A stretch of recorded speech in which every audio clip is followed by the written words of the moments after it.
Good afternoon. I'm Brian Rankin. This is Tyler Kelly. And we welcome you to our midday meditation on Luke 15, 1 through 4, Tyler. Psalm 1? No, it's on Luke 15, 1 through 4. Okay. It's on Luke 15, 1 through 4. And then all the tax collectors and sinners drew near to him to hear him. And the Pharisees and scribes complained, saying, This man receives sinners and eats with them. So he spoke this parable to them, saying, What man of you, having 100 sheep, if he loses one of them, does not leave the 99 in the wilderness and go after the one which is lost until he finds it? All right. Then verse 8. Read verse 8 for me, Tyler. Or what woman having 10 silver coins, if she loses one coin, does not light a lamp, sweep the house, and search carefully until she finds it? And then verse 11, Tyler. Then he said, A certain man has 2 sons. And then chapter 16, verse 1, Tyler.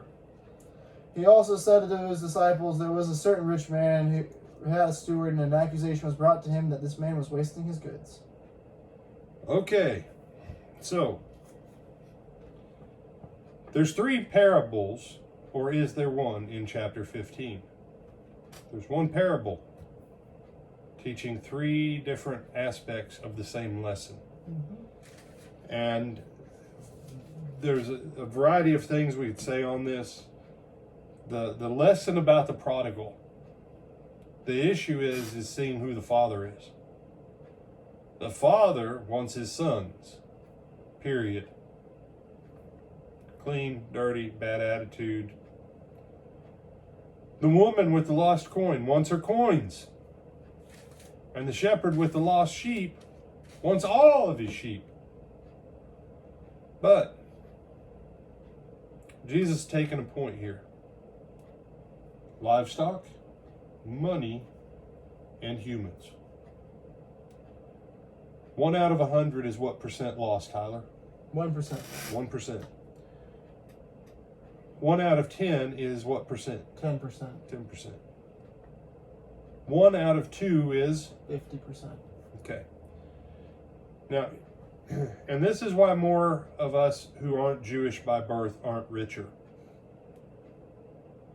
Because once Jesus connects some of these, see, everybody listening would have been like, oh yeah, man, you've got to go get that 1% of your flock, man. You can't be wasting 1% here and there. That'll eat you up. That's your profits. 10% of the money's gone. You can't let 10% of the money be gone. You got to find where that 10% is. 50% of the people, oh well. That's Jesus' point.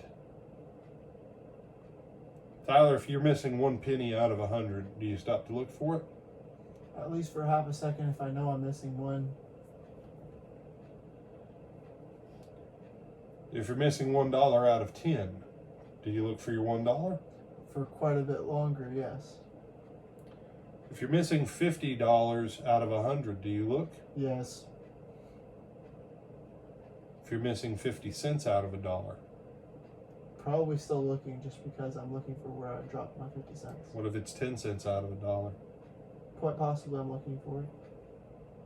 Now, some of you you're like, I ain't wasting my time on a penny.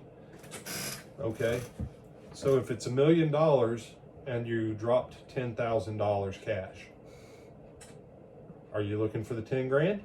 Man, that's 10 grand. I'm going to find that money. You do understand $10,000 is the same as 1 penny per 100 pennies. You see, that's Jesus' point in using these analogies. He's trying to get them to see the perspective that they've got all wrong. I understand that on some big ranches, there's a certain amount of calculated loss by percentage just due to the size of the ranch and the general fact that you're never really sure how much livestock they actually have. You do understand that in the Middle East, you know exactly how many sheep you have at all times. They don't have like a 200,000 head sheep ranch in Israel. At least they didn't used to. To the best of my knowledge, they don't now. If you had 100 sheep that you were working, you actually had a decent sized flock. You wouldn't let these percents go on anything else. So quit reading as 3 parables. It's one parable all three of these represent the tax collectors, the sinners, everyone else that the Pharisees and the scribes thought was worthless. That's what all three of these represent. And Jesus is striking at their sense of materialism to teach them a value about people and God. So anything you want to add to this? No, sir. All right, with that, don't lose 50 out of your 100. I will do my best. I'm Brian Reagan. This is Tyler Kelly. and we bid you good afternoon.